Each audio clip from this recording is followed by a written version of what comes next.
On en compte déjà 34 dans le département. Les éoliennes se multiplient partout en Sarthe. Une dizaine de parcs supplémentaires sont en projet.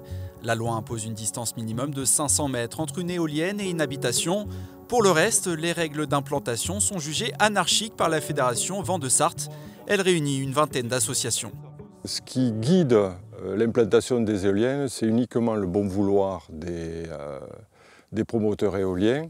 Autrement dit, les opportunités financières. Il n'y a pas d'autre choix qui guide le fait de dire on va mettre des éoliennes plutôt à cet endroit qu'à un autre. Un sentiment de toute puissance des promoteurs éoliens. Pour les associations, si les projets d'installation se multiplient, c'est parce qu'ils bénéficieraient de l'assentiment de la préfecture. La Sarthe est en effet la lanterne rouge de la région en termes de production d'énergie renouvelable.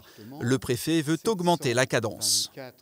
L'énergie éolienne totale produite dans le département représente 6% de la production éolienne des Pays de la Loire, alors que la Sarthe représente 15% de la population et 20% de la superficie de la région.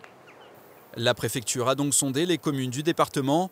Sur les 350 sollicités, seules 67 sont favorables à l'éolien, la faute aux nuisances sonores et visuelles. À Fresnay-sur-Sarthe, un projet d'implantation est en cours d'instruction. La mairie avait pourtant voté contre, mais son avis a été ignoré. Un cas loin d'être isolé. On ne nous met pas forcément au courant, ni dans la boucle, voilà. On a l'impression que c'est vraiment c'est une question de fric. C'est qu'on va louer un terrain, on va mettre une éolienne, ça va rapporter de l'argent. Quand on entend des opérateurs, ils nous disent « mais madame, ça va vous rapporter de l'argent ». Mais je dis « mais moi, c'est pas ça que je veux. Hein. Voilà, on fait pas l'aumône, quoi ». Dans certains cas toutefois, l'implantation d'éoliennes se fait à la demande des maires eux-mêmes. Les recettes fiscales de l'éolien sont en effet reversées aux collectivités.